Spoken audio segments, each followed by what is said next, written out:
Guys, I am so excited to be here with Matt Rogers, the man himself. Hey, Matt. Hi, I'm so excited to be here. Thank you for having me. How are you today? I have to tell you, I'm fine. As you know, we are living in the midst of Corona, so that is a wrench in things. But I did just cheer myself up because I watched like clips from Watch What Happens Live. I don't usually watch it live. I'll watch like the YouTube clips and the highlights the next day.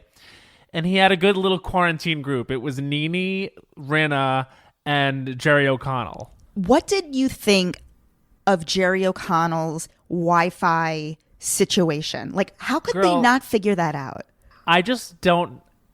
Personally, for me, like Jerry O'Connell, like it's usually at a 6 out of 10 for me. I'm just not the biggest fan, and I thought that was like a little bit of a stunty move for him, if you could believe it, to be like outside sitting on his car while it was happening. I'm like, babe, why don't we just get a nice connection and sit in front of a camera that works so that we can just have a normal episode, or at least try to recreate a normal episode of Watch What Happens Live, because that's what we all want. We don't really need the bells and the whistles, babe.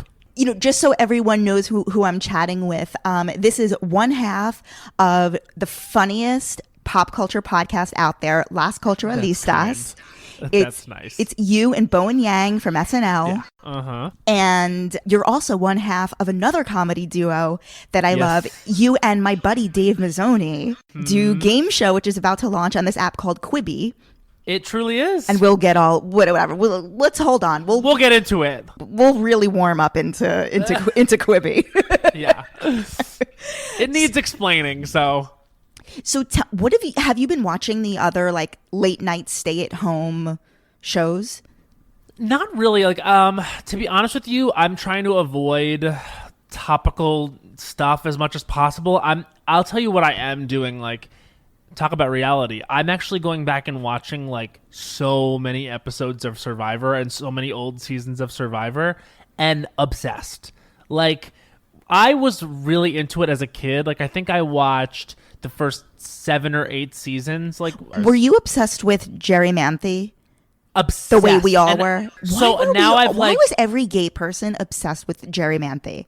Well, I'll tell you why. Because she had an iconic hat, and also she was the original villainess of reality television, competitive reality television anyway. So she was the first one, I think. Well, she originally was like the Black Widow, which now they call Parvati, as she has like her Black Widow brigade, and I'm obsessed with Parvati. And any like woman who uses her like wiles and flirts her way in, like, I'm like, that's what I would do, and so I respect you and I see you.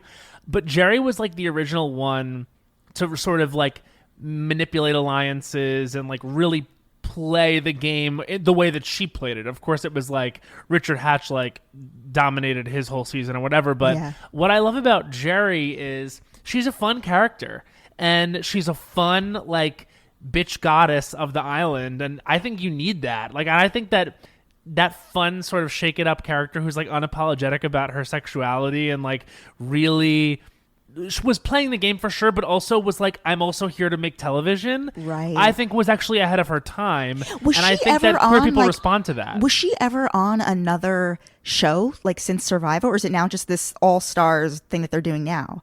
I don't know, but I think she might have done other stuff, but I actually was unaware of the fact that she did 3 full seasons of the show. And so I've now watched, I didn't know that either.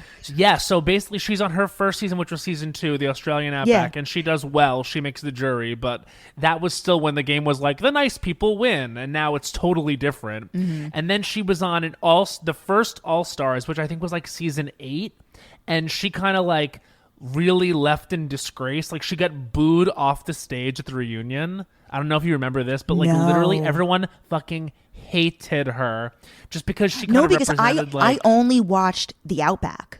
So you know her as like fun villain, and then it like took a weird turn, like in All Stars, like it was really like nasty, and then she comes back years later in season 20.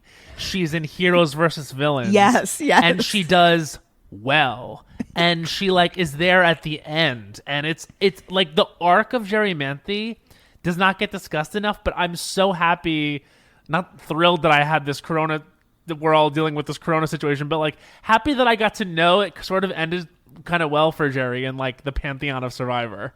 So funny. You know, something that you guys don't really delve too much into on Las Culturistas are the Housewives.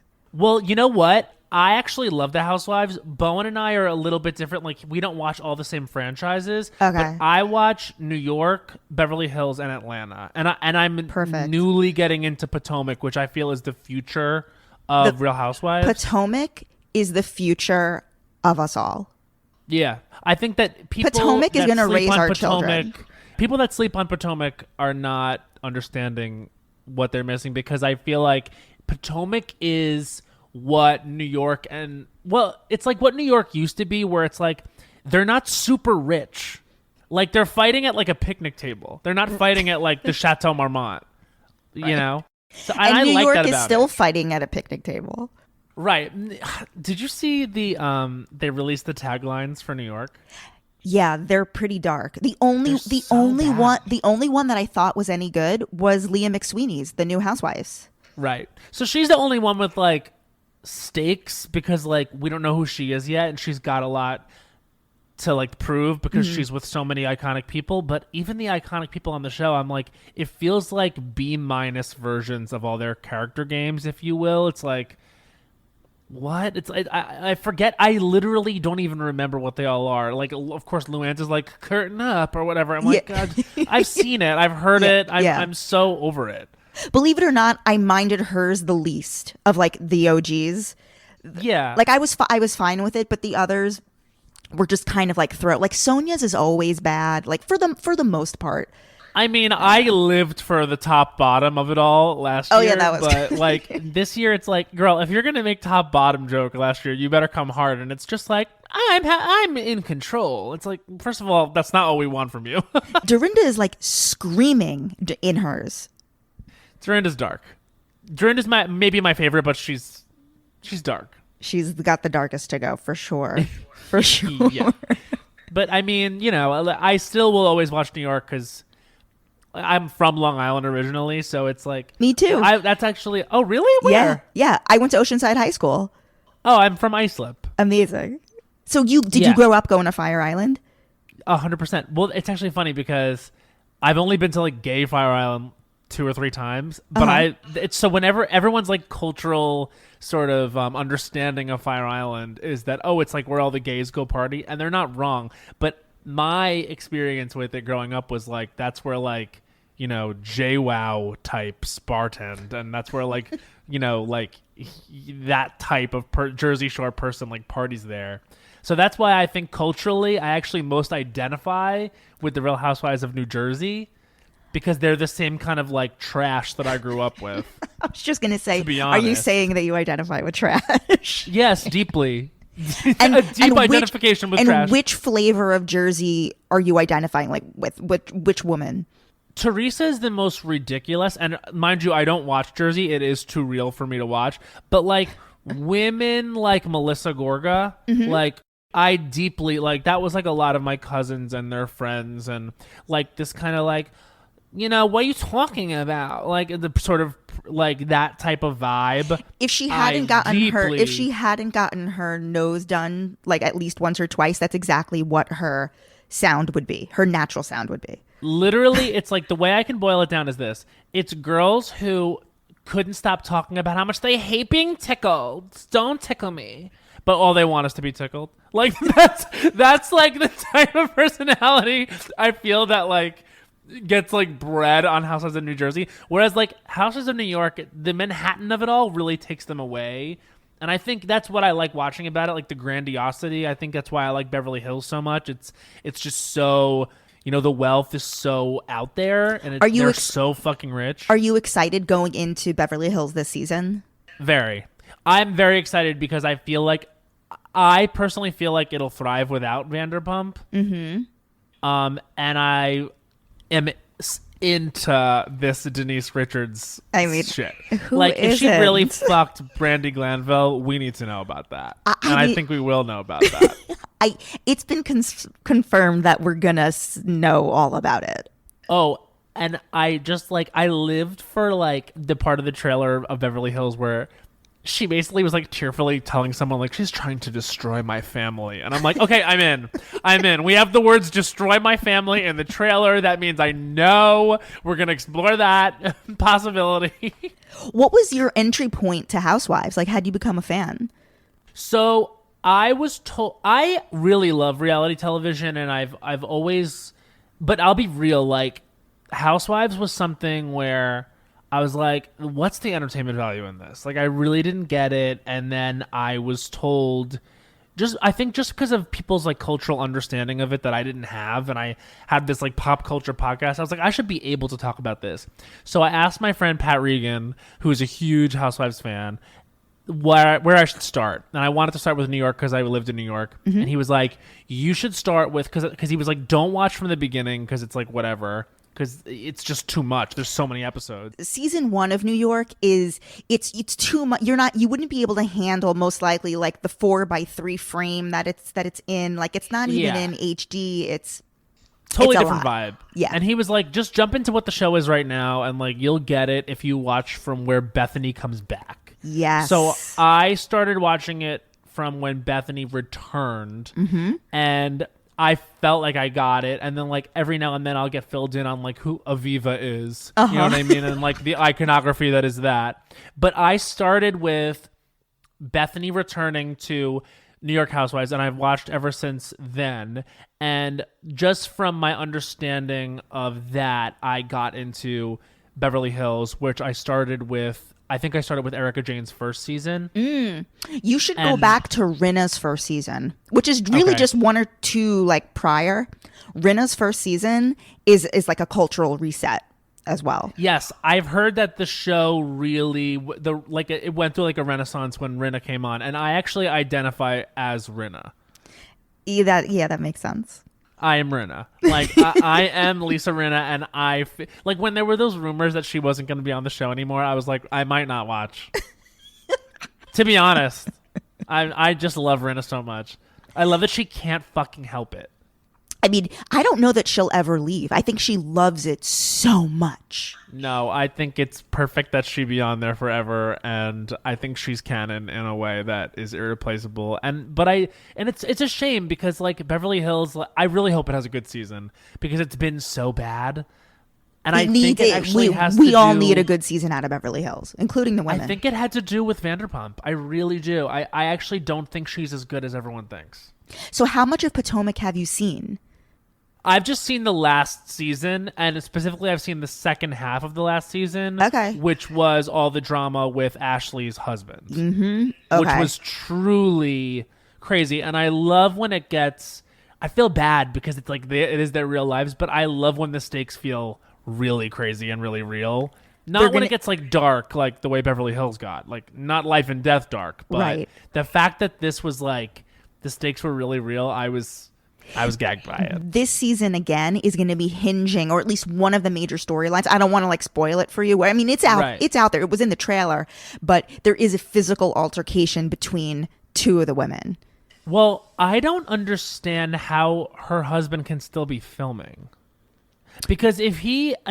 Wait, you don't understand how Michael Darby is still filming? I don't understand how he's still filming, or I don't understand how it's possible that he can be confirmed and on tape sexually assaulting a man that worked on the production, and he still gets to film. But then I guess you would lose Ashley. But at that point, it's they also had a baby, right?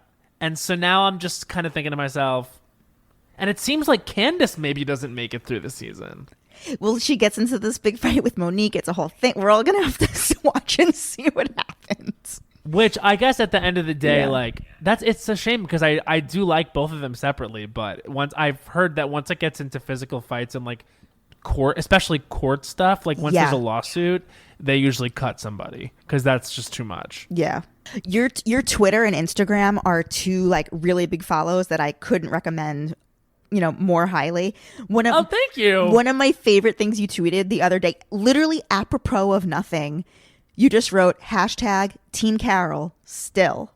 Yeah, Team Carole still. Oh, 100%. And by the way, firmly Team Carole. Firmly Team Carole. And I actually think that Bethenny did the smartest thing she could have done by leaving, because she was starting to get she was starting to like play the game in a way that was like obvious and ugly. And I actually think that she lost me forever when she attacked Carole's career. And when she said that Carole didn't have a career, I was like, that's really fucked up, because that's so disrespectful and personal. And like, really, that was like the aim of that was to humiliate her and make her feel like her life hasn't been a success.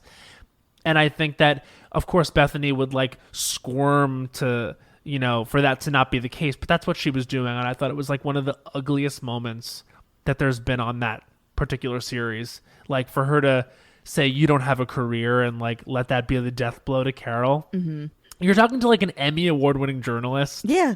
You know what I mean? Listen, like, I have been I am a lifelong Bethenny. So Bethenny is my number one for life. However, I love Bethenny. I want to love Bethenny.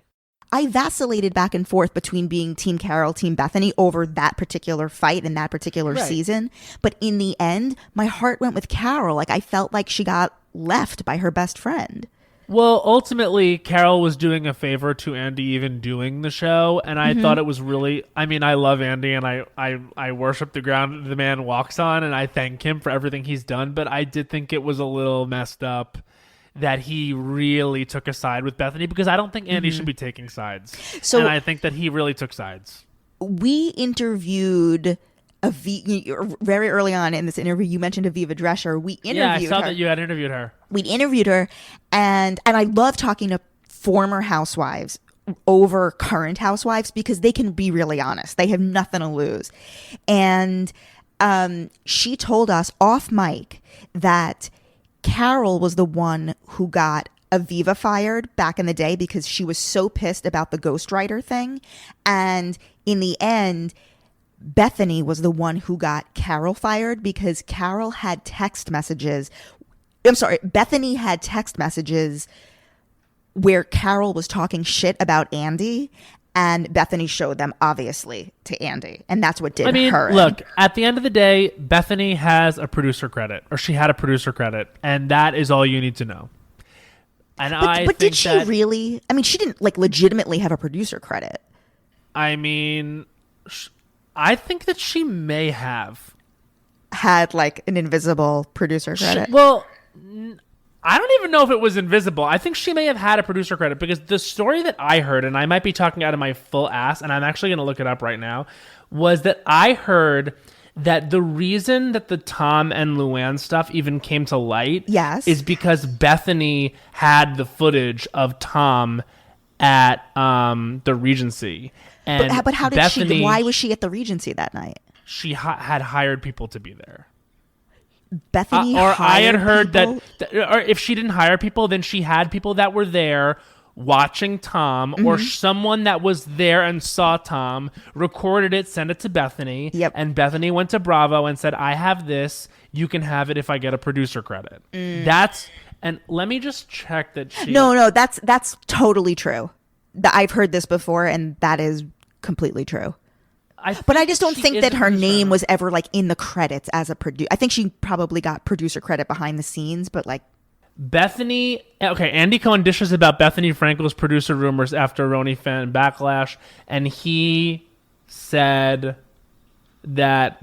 I guess he said that no, she wasn't. Yeah, but, he's never going to admit that. Fans suspect she is an uncredited producer. Okay, yeah, so, you know...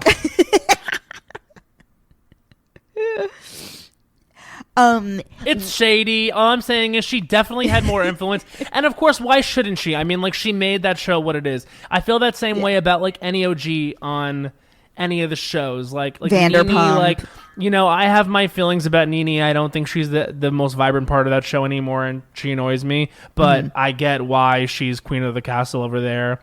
Same thing with Kyle to an extent. Like, you know, it is what it is. They run shit. So so take me back. So you guys went to NYU. Yeah. So you went to NYU with Bowen? Mm-hmm. So we met there like our freshman year, but then didn't become close until like later on in college. And is it true that you guys weren't friendly were you like floor mates in college? We had a lot of mutual friends when we were freshmen, and he was doing he was on the improv group at NYU and I was on the sketch group, and we both slowly came out, and I think we were both fully gay and out like our sophomore years of college, and our respective comedy groups were like, okay, now the gays will play together, like we have a gay and you have a gay and they'll be friends, like do it. And we were like resentful of that, like, no, we're not going to be friends just because we're gay, like stop, that's reductive, etc. And then I remember we were at the same like college party and Nicki Minaj came on, I think Super Bass came on, and we were like, we both knew, and it was a deluxe track at the time, like it was not regularly on her album. But we both knew every word and it had just come out, and so we found each other on the dance floor and like did this whole performance.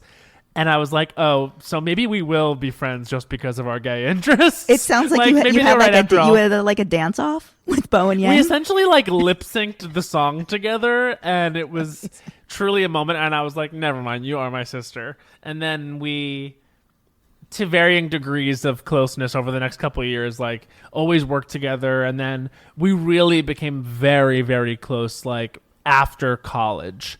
Because we started working together on projects more. And then the podcast started in 2016, early 2016. And it was just really for us to set aside 90 minutes a week to like just have playtime together, never thinking anyone would listen to it. So you guys, never thinking it would go anywhere. Initially you guys just were self-produced independently? It wasn't self-produced. We actually had, so Forever Dog was the name of the production company that we were with, and they were friends of ours from college who we knew because they did like theater stuff, and we would do stuff with them every now and then, just like sort of distant collaborators. And they were like, we're starting this podcast production company, whatever, and they were like, we would like you guys to do a podcast, whatever you guys want to do. We were like, yeah, sure, maybe 60 people a week will listen to this. We called it Las Culturistas because it was the dumbest thing we could think of. We were like, okay, I guess we need a segment, so we created this I Don't Think So Honey segment, which is like a 1-minute rant on something in culture we don't like, which is truly the most first thought thing ever. But we did put our own spin on it and started to do our own little segments and bits in the show. And I think the reason people liked it is because, for that very reason, we really didn't think anyone would listen to it, so we were very ourselves. And it just started to do well. That's incredible. And, you know, I listened to the episode you guys did where, like, you kind of took a little bit of a break because you had since moved to LA. Bowen's obviously tied to New York because of SNL. Famously.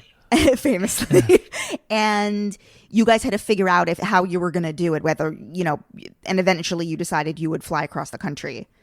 Yeah, I think that basically we knew we wanted to continue the podcast because it has been so good for us. And I genuinely think that so many people enjoy it, and the most important thing is we still enjoy doing it, and there's still so many people that we want to like talk to and so many things we want to discuss, and like, you know, we're just, if we didn't enjoy doing it, we wouldn't do it because it's like hard to do. I mean, it's hard to get both of our schedules to align, but we always knew we wanted to do it. It was just about finding the right situation for us, the right new production company for us.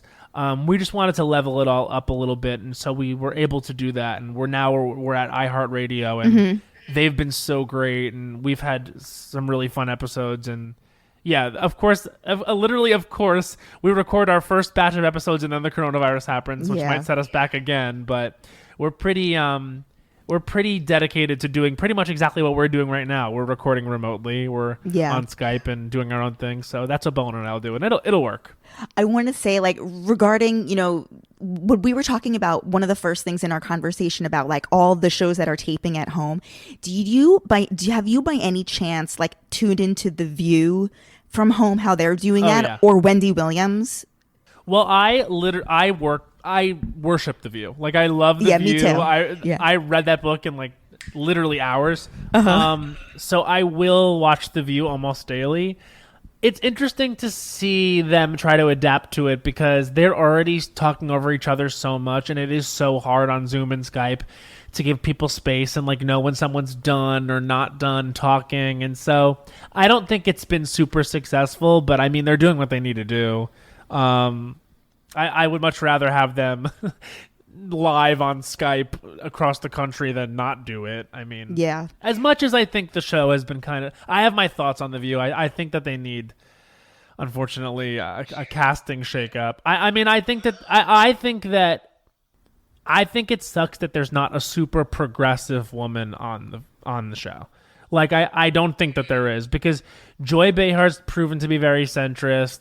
Sunny Hostin, you know, she has moments, but she's been really sort of like Biden-y. And Megan's Megan, and she's sort of like traditional conservative. And then there's Whoopi, who's also very sort of moderate. And I'm just not seeing, like, there's no AOC. There's no one there to be like, this is what Bernie's supporters are saying and thinking and feeling. But you know what's so interesting? I think they actually had that woman and then fired her after a year. They had Michelle Collins as a panelist. Yeah. I love Michelle. I mean, she would have been the one that you're describing. Yeah, I think that it would have been really interesting to see what she would have done with such a political type of show. I mean, I don't know if that's particularly what she enjoys talking about. I mean, she's so fucking funny and like so great when she's able to talk about the shit that she wants to talk about. Like her on her show, I've been a guest on her show a couple times. Amazing. She's amazing. She's such a gag. She's a gag. Comedy is coming out of her, pouring out of her. One of the funniest people ever. So I would hate to see her like stuck in a situation where she had to talk about politics or like hawk an ideology she wasn't totally behind. I think unfortunately or fortunately, the show is like a political show now. So we need people that are really able to go to bat and like represent the progressive voices, because right now it's just a bunch of centrist women. One of the last live show that I went to in New York City before the total lockdown that took place here was John Hill was doing his show at 54 Below, and John Hill. What a hunk. He's incredible. I've had him as a guest here. I've actually heard him. I've heard you on his show. Yeah, and I he's love amazing. Him. Handsome guy. Like I love him. He did a live show at 54 Below, and his two special guests were Andy Cohen and Michelle Collins. And Michelle Collins, for what she did was she changed all of the lyrics. She's an amazing singer. Yeah, she's great. Yeah, she is so's at Joe's Pub and like kills it. She changed the lyrics to, what is that song from Les Mis? Like the marquee song from Les Mis. On My Own? No. I wish I just... Is it Little Fall of Rain? Was it like... no. Who am I? Maybe. Yeah, something. I Dreamed a Dream. I Dreamed a Dream. That's it. Yes. Yeah. She changed all of the lyrics to I Dreamed a Dream to being about discovering that she had a one-night stand and she may be pregnant. And she was belting it from like the bottom of her feet. Like it was unbelievable. That was the last... I mean, that's probably like the moment that Andy contracted the coronavirus. Like, was literally, I was in the room. I was recently DMing with her, and I was like asking how she was, and she was like, "Oh, I'm good. Me and Andy Cohen probably got the coronavirus at the same thing." And I was like, "Haha!" And then like 2 days later, he announced that he had it. So I should check in with her actually. Yeah, like it was people by that point. I mean, obviously the show went on, but like John was supposed to do another one the following week. Obviously that got canceled, but that was like the last moment of like enjoyment that I personally had before the shit really hit the fan. But it was quite a way to go out. Weirdly enough, like right before this all happened, like I think we were all in quarantine. At least I was anyway. Like March 14th. My birthday, my 30th birthday was on March 5th, and I had my birthday party that weekend, and it was truly, literally, the last gathering I was at was my own 30th birthday party. So I was like, thank God it snuck in there right under the wire, but what do you say? One of the funniest things that I had read online, actually, I think it was John Hill who said something, maybe it was on his radio show, he said, the only Instagram live that he's interested in hearing from right now is Shelly Miscavige. Oh my God. Where the fuck is she? Yeah, exactly. Like everyone is going live. No one cares about anybody. Put her in a ditch going live and we want to hear what she's doing. Yeah, I mean 100%. Like we need to know. So, okay, so you met Bowen freshman year at NYU. You had your dance off. You became friends through the gay varying like glee clubs and all that shit. And so you worked together on various projects. You started the podcast, which obviously like really bonded the two of you guys. What's been so interesting, I went back and listened to an episode you did where basically throughout like months of you guys doing the podcast, what was going on in the background where you were auditioning for SNL. Totally. I mean, it was one of the weirdest things because on one of the things about the podcast that I like the most is that we are so honest and we're so upfront about what's going on in our lives. And, you know, by that same token, you're still really the whole time doing the podcast and being myself or whatever on the podcast, like behind the scenes, I am trying to make like a career in comedy happen. And I do see myself first and foremost as an actor and a performer before I am this like podcast personality. And so here I am in the situation where both of those things are reaching real potential. I'm in my, you know, very late 20s and I finally get the opportunity after being at UCB for years and years and doing sketch comedy for years. I finally get the opportunity to audition for Saturday Night Live. Weirdly, simultaneously, and totally irrespective of me, so does Bowen. Mm-hmm. And so it's this very weird position that we found ourselves in because when you're in New York and you're doing comedy, it's like, and SNL is such a thing. You know, it's like this like end of the road, sort of fairy tale place that we all are trying to get, and then very few of us get the opportunity, and very, very few of us get the opportunity where you do well with the opportunity, and then almost none of us, literally almost none of us, get the actual chance to be on the show. So it was interesting because we were best friends dealing with not only doing this together, the whole thing of going through the process, every step of the process together, but also running this business together, which is our comedy career, and having the podcast, and so many ups and downs in both of those things. And then ultimately it going one way for him and another way for me.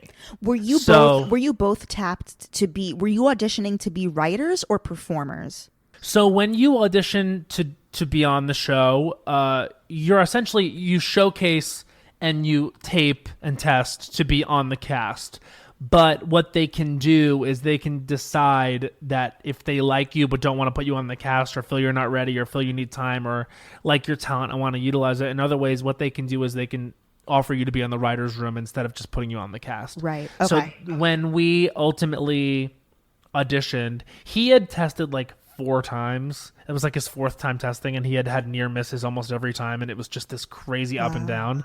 And it was my 2nd time testing. Mm-hmm. So they had both put us on a hold. Like, it was this crazy long process. What does it mean if they put you on hold?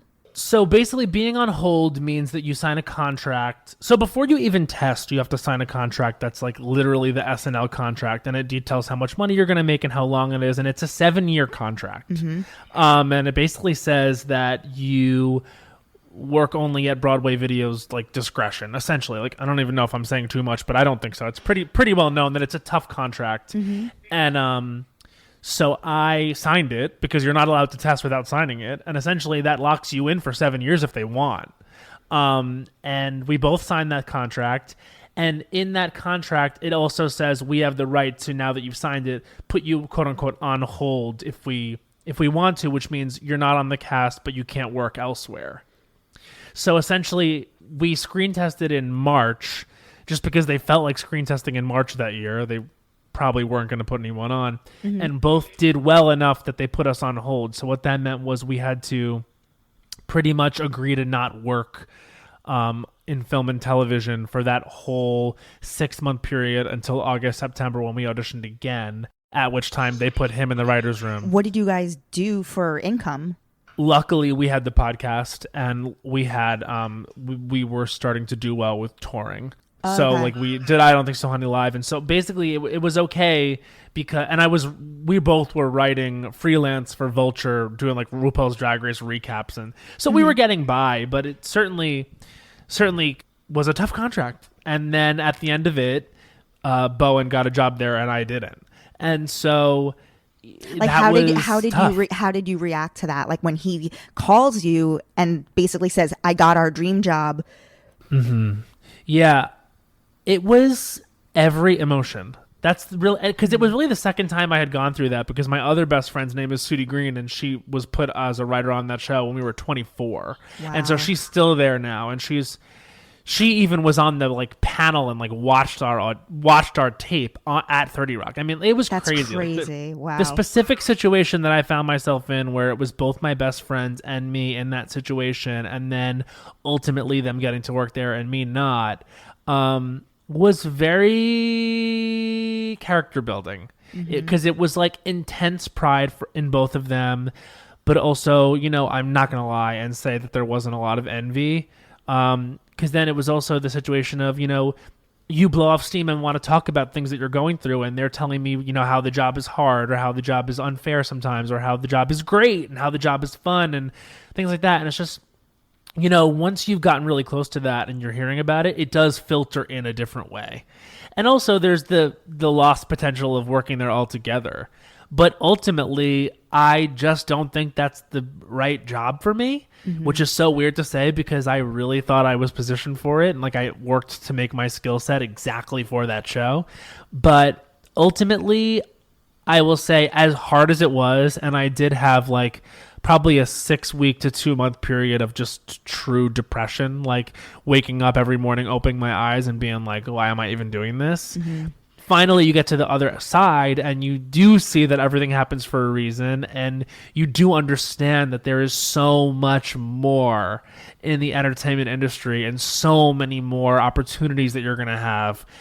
But it's hard for someone who grew up on Long Island and studied at UCB, and every time you go home for the holidays, everyone's like, when are you going to be on SNL? When are you going to be on SNL? To actually get that chance and to actually get that close. I remember after my first audition, after my first test, when it went so well, I remember I got home and looked at myself in the mirror and I said to myself, like, you might actually really do this. Like, you might actually really pull this off. And to not get it was tough. It was one of the toughest things I've been through. Yeah. But I'm ultimately only grateful that I got to experience that, because who gets to experience that? And then now I get to be so proud that, you know, not only are my two best friends working there, but they both bring such unique, important perspectives to the show. You know, they're both people of color. Sudie is a writing supervisor there. She's a woman. It's not super easy, but it's important, and she does amazing work there.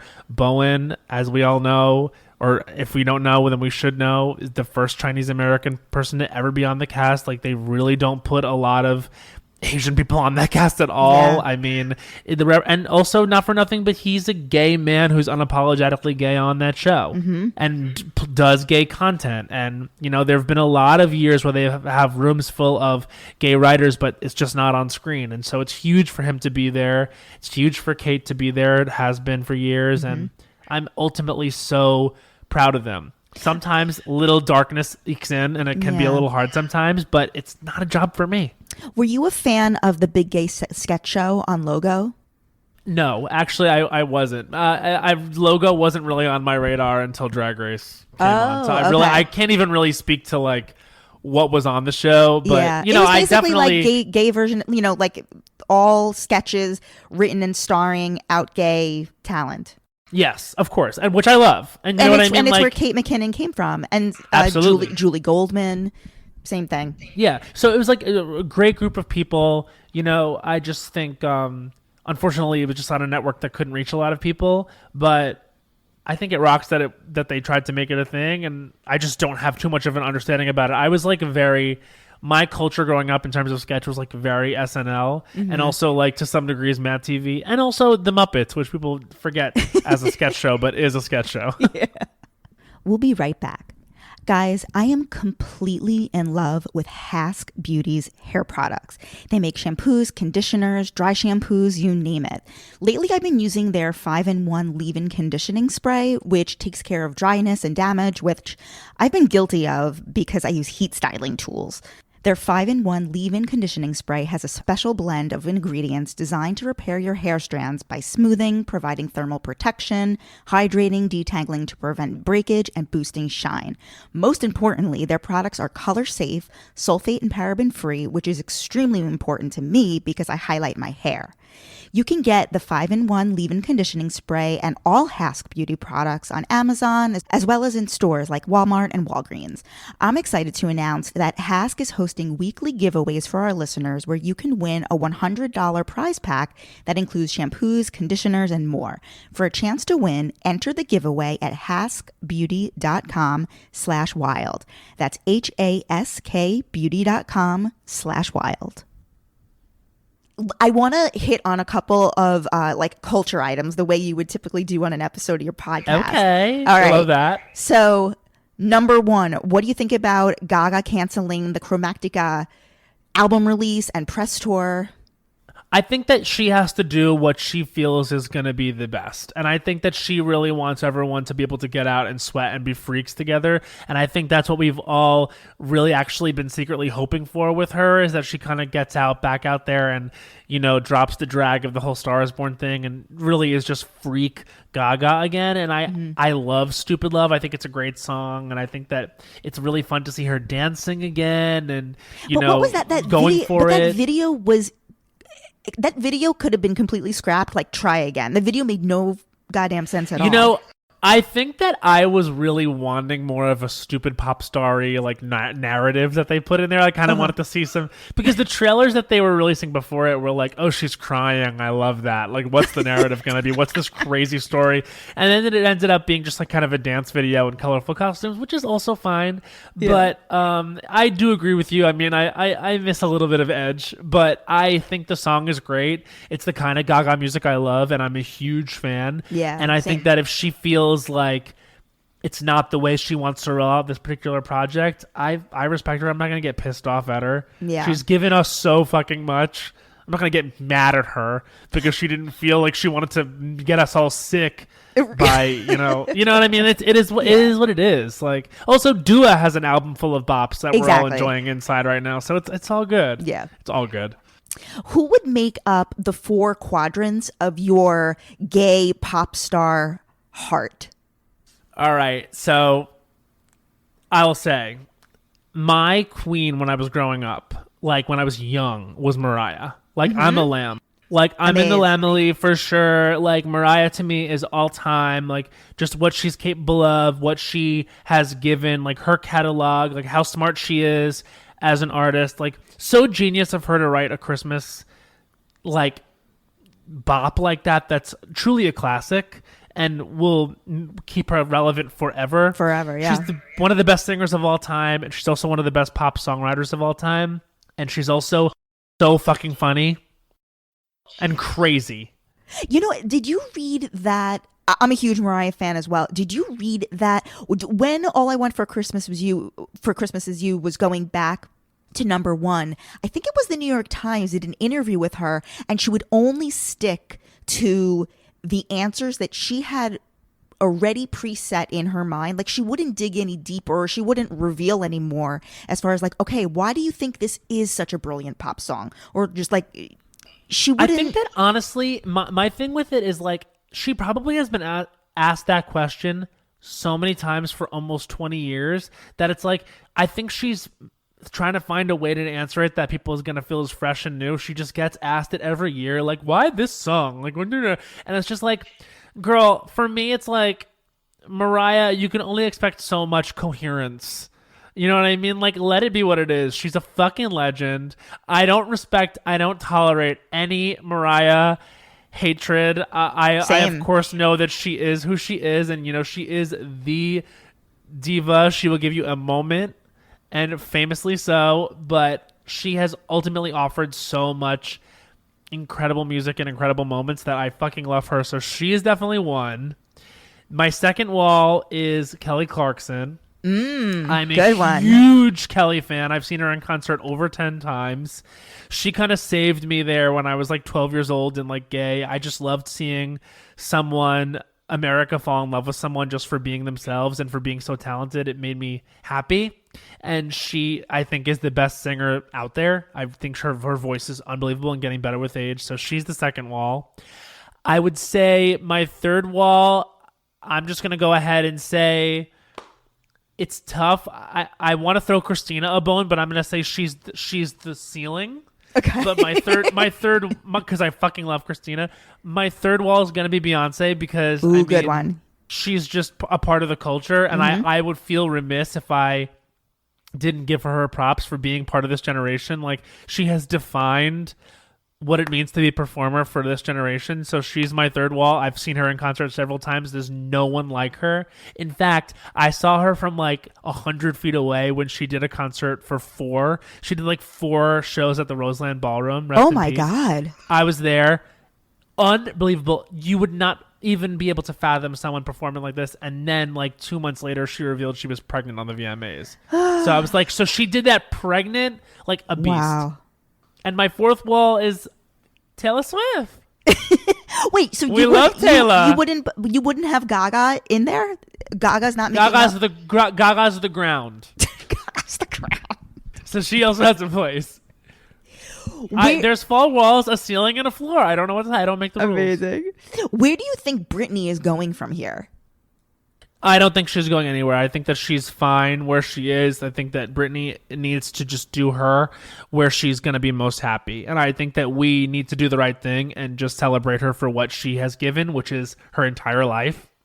And I think that we need to cut it out with the needing more from Britney and the making fun of Britney on Instagram and Twitter, because this is obviously someone who needs space. And I think that it's fucking... She unfortunately like really hit her pop star peak when the paparazzi was still something that went unchecked and tabloids were still a thing. And she was one of the most famous people in the world when there weren't so many famous people. And she just caught such a hard break because she really is one of the best of all time. I mean, you know, so I feel like For Britney's sure. not going anywhere, and that's totally fine. I don't want to see her perform again if it's not going to be out of her joy and her control. Right. We need to leave Britney alone, in the words of Chris Crocker. Ahead of his time. Would you see the 4 NSYNC guys on tour without Justin? No. I personally would not, despite the fact that JC Chazé is formative culture for me. I just don't think... I don't know. I feel like it's like with anything else. It's like the Spice Girls, too. I want the 5 of them or nothing at all. Mm-hmm. But I respect anyone going to see the girls now. and I say the girls as in NSYNC and Spice Girls. If you want to go see those girls do their thing, but go if for it. If the Backstreet Boys are still performing, if the Backstreet Boys could put together a package tour with the 4 NSYNC guys, like Lance, Joey, Chris, and JC Chazé, that would sell out everywhere across America. Yeah, it would be cool. It would definitely be cool. I don't know if I'd pay a bunch for it, but like it would certainly be cool. I'm a little weird with the Backstreet Boys now because Brian Littrell is like a Trumper.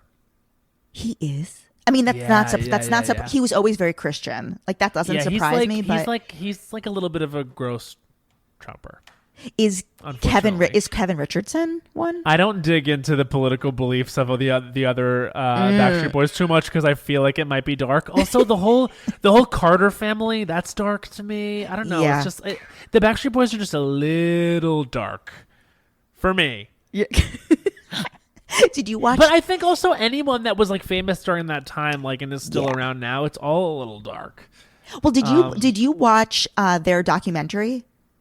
No, but I heard it's really good. It's really good. They good. reveal a lot. It's really good. They reveal a lot. And then also separately, the Lance Bass documentary about Lou Pearlman is really good to dig into too. Those are 2 good coronavirus docs. Doc watches. Yeah. Doc watches. Unfortunately, the first documentary that I watched was the Hillary documentary, which made me really sad. I thought that was going to be the first thing I watched while in quarantine, and I haven't even gotten to it yet because I just know it's fascinating. It's fascinating. It's just a bummer. It's just a bummer because, again, unpopular opinion, but I'm a Hillary fan, and I think that she really got a raw end of the deal. And I think the fact that I'm even afraid to say that I like Hillary is indicative of the fact that she's really not understood and represented well, and given the benefit of like any doubt. But I also understand why she's triggering for people for many different ways. I just, was bummed to watch the documentary because it really ultimately is about sexism and the deep, deep, deep misogyny in this country, and really paints a picture, especially with the dissolution of, the Warren campaign. And it's very sobering when you think about how far away we might be to electing a woman ever. Right. Did you listen to her interview on Howard Stern? I did, and I really loved it. Amazing. Yeah, And Howard maintains that if she had come on his show during the 2016 election, he would have gotten her elected. Which I don't know is true. That may be still his ego talking. I think it would have helped, but I don't know if it would have bridged the gap. The thing about her is, like, I think that people are so set in their ways about her that I don't even know if they would have listened to her on his show. But ultimately, like, I think you're right. Half of that is the ego, and half of that he might be onto something, because, he is a genius. I mean, he is a media genius. He is who he is. He is the moment. He is a legend. He is the icon. So I love Howard, and, I love that interview. I think he's one of the best interviewers ever of all time. 1,000%. 1,000% for me. How are you feeling about, like, are you watching the Wendy at Home episodes she's doing? Not too much Wendy. I have my problem with Wendy is I find that she's often, like, deeply unresearched, and it bothers me. What are you referring to? I just can see the bureau working. I don't think this sucks to say, but I just don't think she's as good as she should be. At what she does. I don't think she has a full understanding of everything she's coming on to talk about. And I think that if that's the case, then move on to another topic, because I think she said a lot of stuff that just doesn't make sense. I definitely think she speaks a lot, like, right off the top of her head, and it's just pure stream of consciousness. I mean, the stuff she said. It's hard to do that. Be by yourself out there. The stuff she said about, I think it was like a Valentine's Day thing, and she was basically calling out guys for wearing, like, dresses and heels, basically criticizing. Yeah, that's what I'm talking about. It's just, like, stupid shit that, like, of course you're gonna get caught out there saying something stupid when you've set, like, she has a really hard job. Her job is to sit there by herself with only the co-hosts is, like, oohs and ahs to work with, and her people that she has in the studio, her producers and stuff. But unfortunately, that is the requirement. Like, her job is her job. So when she gets herself into trouble, it's like you literally have no one to blame but yourself. So when you come upon the, like, umpteenth controversy with something she said that's insensitive or just incorrect, there is literally no one else to point the finger at but herself. Right. And I empathize with stuff that she's gone through, but it is what it is. Let's talk about, you have a new game show that's coming out, and I've actually seen this thing live. So here's my connection to you. So I'm a huge, I'm a huge, like, SoulCycle person. So I've been going to Ariel Padilla for Love years, Ariel. And he's become a good friend of mine. His boyfriend is obviously your other comedy partner, Dave Mizzoni. So I have come to support Dave many times in Brooklyn and in the city. And I remember when he got this gig, he's like, yeah, it's going to be on this thing called Quibi, which the world doesn't even know about this yet. But he went to LA to write the show with you. He said that you guys had a huge influence over the set. And, like, oh yeah, tell everyone how it went from just, like, this little game show that you could just basically do in a room with a little audience to, like, now it's like a gay wonderland. So basically, like, the genesis of this show is Dave and I have been friends since NYU, just like Bowen and I, and we all worked together for years. And, we were looking for something to do together. And one night I was watching Dave stand up, and he used to do this bit in his stand up called Celebrity Essences. And Celebrity Essences is this game where you mention a bunch of different random, like, objects and ideas and concepts, and all together they combine to form the essence of a certain celebrity. So, for example, like, if I said a moleskin notebook and a neck pillow that you'd wear on a plane to be comfortable, if you combine those two things, that's Lena Dunham. So he would do this rough. bit where he would just do like 5 things, and like the audience would like talk to each other and guess what it was, and it was so fun to watch. And I saw the audience like engaging with it, and I was like, that's really interesting. Maybe there's like a show to build around this. So I talked to him about it, and he had the same idea. So we said, let's pitch it to UCB. At the time, I was like on a team at UCB, and I felt like I could get a show running there as a variety show at the UCB East. Rest in peace. So we got a time slot, and we just created other games to go around this. And what the show is we take 2 straight male contestants, and they compete head to head to be named honorarily gay as fuck and reign with the title of Queen of the Straights. So it's 2 straight guys who are like trying really hard to be like culturally part of the queer community, which years ago like would never have been possible. But in our very supportive like liberal New York environment, we thought, there'll be lots of straight guys that want to do this. And we were right. Like, we had lots of really, really fun guys come on the show, and they all had a lifeline when they come on. One had a wise queer, which is a member of the LGBT community, and one had a woman who gets it, which is like a straight woman who just gets it. Yeah. So we did that as a live show for years, probably 3 years, before we sold it to Quibi, which was this app that no one knew anything about. But the concept was it was going to be like what HBO did for television, like Quibi was going to do for phones, like bring premium content to mobile devices. And episodes are all 8 to 10 minutes. So we thought, okay, this is like a 90-minute live show we've been doing for years. Like, it'll be a real challenge to boil it down to this length, but let's go for it. Like, it was really fun. And I mean, not for nothing, but they had real TV money. And they gave us a budget. So essentially we got set up in Los Angeles to do it, hired great people, like 2 amazing writers, George Severus and Jill Gutowitz, to write with us. And we had an amazing showrunner, Genevieve Agnello, and Jax Media produced it. And we were involved in every part of it. Like, Dave is a very visual person, and he did the whole set. He literally drew it out like on a pad and then gave it to these incredible art directors and set designers, and they like practically made it a set. And I'll tell you, like, walking in and seeing, you know, what you've only dreamed about, like watching like these union men like build your set was the coolest. And then we did the show with truly the most incredible people. We had amazing contestants, and then there's amazing like queer celebrities that are on the show as the woman who gets it and the wise queer. We've got amazing people: Nicole Byer, Joel Kim Booster, Bowen Yang, Ilana Glazer, Bob the Drag Queen, Trixie Mattel, Rachel Bloom, like amazing, you know, just incredible people. And you know, John Lovett is doing it, Robin Thede, just like really, really cool, diverse group of people that made the show so good. And we edited it, and the episodes are like a little bit over 7 minutes each, and they are fun as fuck. The new episodes are going to be coming out every day. Amazing. And Quibi's going to have like a bunch of good shit on there. And there's a 90-day free trial, so there's no reason to not do it because the first 90 days are free. Oh, that's amazing, 90-day free trial. Truly. And I feel like people don't know about that, but it's a big part of it. You know who else is going to be your compatriot right there on Quibi? Mr. Andy Cohen has an animated series of his diaries, like new diary entries that they animated. It's going to be right there alongside Gayme Show.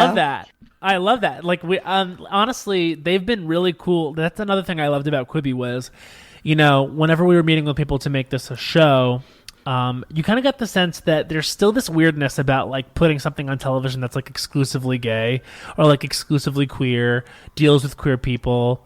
God forbid it's like about romantic queer love, or sexual queer, you know, explorations. So this show is unapologetically what it is, and Quibi really embraced that. And they were like, we want the spirit and the energy and the gayness of the live show to be intact in this because we really want it to be different from everything else. And that was like huge. So I'm not surprised to hear that they're getting behind Andy's gay ass, so to speak. I know Joel Kim Booster has like a really fun series that's going to be out on it that's like about Fire Island. Oh my God, you're kidding. Oh, that's cool. Yeah, so it's essentially, it's like, it's Pride and Prejudice but based on Fire Island with all gay characters. Amazing. It's really going to be fun. And, not to say too much, but people should stay tuned for that. And, it's just fun. It's just, they've got a lot of really cool stuff. Sasha Velour has a show on Quibi. Really? Nightgowns. Yeah, her Nightgown show is going to be on Quibi. It's cool. They got cool shit. I'm serious. And Matt, where can, aside from your podcast, which everyone listens to, where can everyone go to follow you on Twitter and Instagram? Well, if you're not listening to Las Culturistas, please do that. And they can follow me at Matt Rogers, though. So it's Matt Rogers, THO. But yeah, I mean, it's I get up to my little gay nonsense on there. So listen, guys, you'll watch him cut a shirt up in half, and he'll turn this one shirt into so many different fucking costumes. I'm truly trying my best to entertain myself, and I will say this one last thing about Gayme Show is like, I'm so aware that right now is such a weird time where people are not sure how the coronavirus is going to pan out or how long we're going to have to be in our homes. And I do feel like I'm very aware of the fact that I'm like launching new content right now. And like, I don't want anyone to feel like I don't know, the gravity of like the situation that's going on. So I just hope that people watch this and know that this was made with the spirit of fun and just to give you a break anyway. So if it can do that, that rocks. You know what I mean? Like, I just want people to feel good when they watch it, and I think we really need that right now. So I do think it will be really fun for everyone to check it out, and I hope you like it because I like it. And ultimately, I hope that queer people love it. Straight people liking it, whatever, that'd be cool. But I want queer people to love it because it's made for us. Amazing. So well said, Matt. Well, thanks. So fun. Thank you so much for having me. And guys, go and follow Matt. I am Jess XNYC. Leave a 5-star review if you liked what you heard, and you can listen to more. And we will see you soon.